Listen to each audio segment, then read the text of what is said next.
Bonjour, c'est Jean-Pierre de Camara Champagnole. On est ici aujourd'hui pour tester une nouvelle optique, c'est le 400-800 de chez Sony en ouverture 6.3.8. Ils ont eu la gentillesse de nous la laisser pendant une journée, donc on va aller essayer ça. C'est parti!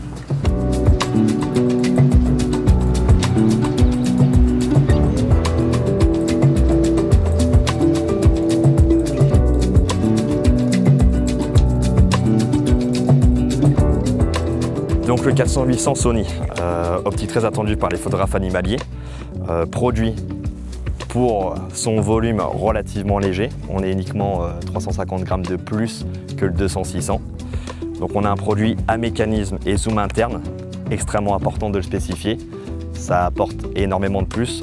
Donc là typiquement on va essayer de se mettre en situation. Il y a des sujets qui sont extrêmement loin là-bas qu'on va essayer d'accrocher. Donc là on va prendre par exemple l'exemple du clocher qui est très loin là-bas. Ouais, c'est impressionnant. On sent qu'à main levée, c'est un petit peu compliqué. Donc on est d'accord que monopode ou trépied obligatoire. La course de la bague est extrêmement courte. Donc vous pouvez passer très facilement en fait de 400 à 800. Ça ne vous change pas le poids que vous avez dans les mains. Vous pouvez très vite aller chercher le 800 mm pour aller chercher quelque chose qui est vraiment loin. Et ça, c'est tout à fait appréciable. Je fais une photo à 400, une photo à 800. Des choses qui sont vachement intéressantes sur ce produit parce que 800 c'est une focale qui manquait chez Sony. Donc là on passe de 400 à 800 extrêmement rapidement. Donc ça c'est un énorme plus de l'optique parce que la bague est très souple et ça va relativement vite pour zoomer. On a un produit qui est stabilisé, on a un produit qui est tropicalisé, on a un produit qui a un mécanisme interne surtout, ça c'est très important de le préciser comme le 200-600. Donc niveau tropicalisation c'est top, niveau protection contre les poussières. On pense surtout aussi au fait que quand on fait des photos en extérieur et qu'on est en affût ou qu'on est sous une tente ou une housse pluie, le fait qu'on a déjà un setup assez complet et qu'on n'a pas besoin de le bouger quand on zoome, c'est vachement appréciable. Vous avez la possibilité de mettre les téléconvertisseurs si vous êtes déjà équipé ou vous voulez vous amuser avec derrière. Donc vous avez évidemment le TC 1.4 ou le TC 2.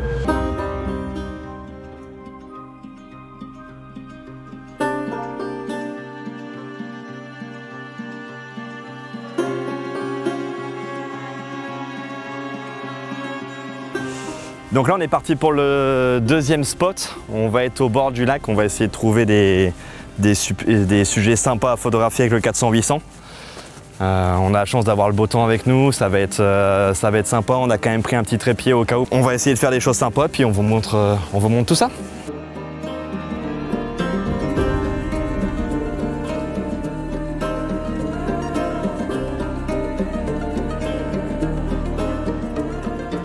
On a comme d'habitude sur la majorité des optiques Sony les boutons de personnalisation qui sont bien positionnés à chaque fois aux trois coins de l'optique en fonction de comment vous tournez le collier de trépied pour pas que ça vous dérange ou pas.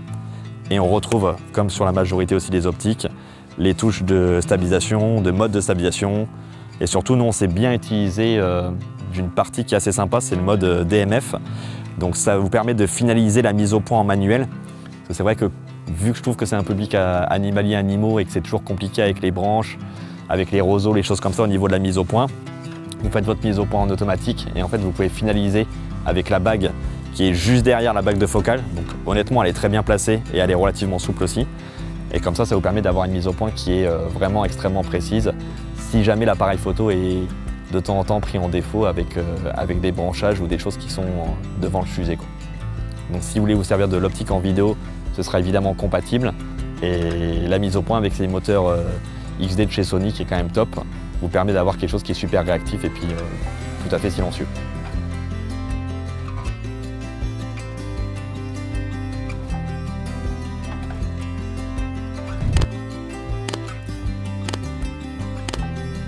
Donc du coup le retour d'expérience qu'on peut en faire, c'est que mise au point qui accroche bien, stabilisation top, le suivi d'autofocus c'est plutôt génial.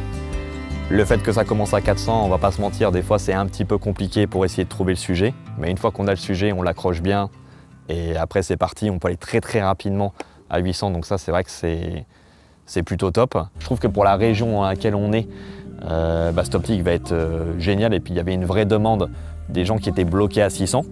Le poids est contenu parce qu'en fait 375 grammes de plus que le 200-600, je trouve que c'est raisonnable. C'est quelque chose qui, avec le pare-soleil replié, passe dans un sac à dos photo relativement compact. Et puis après, à essayer encore plus longuement, mais agréablement surpris par la qualité d'image. Comme d'habitude, la rapidité de mise au point et puis l'accroche chez Sony qui est toujours assez appréciable. Et je pense que vraiment la cible principale pour moi, ça va être animalier et surtout oiseaux. Parce qu'on le sent bien que les oiseaux, c'est toujours très compliqué de la part des clients pour les photos. On a toujours beaucoup de branches devant, on est toujours trop loin, on n'a pas assez de zoom. Donc je pense que les 200 mm en plus par rapport aux 200-600, ça va être quelque chose qui va être vraiment sympathique et utilisable. Donc évidemment, le produit sera bien disponible dans toutes les boutiques Camara. Si vous n'avez pas la chance d'avoir une boutique Camara proche de chez vous, vous pourrez le trouver sur le site camara.net. On vous conseille évidemment de vous déplacer en boutique pour pouvoir le tester, le prendre en main, voir le poids, gérer la bague, etc. et tout pour vous faire votre propre avis.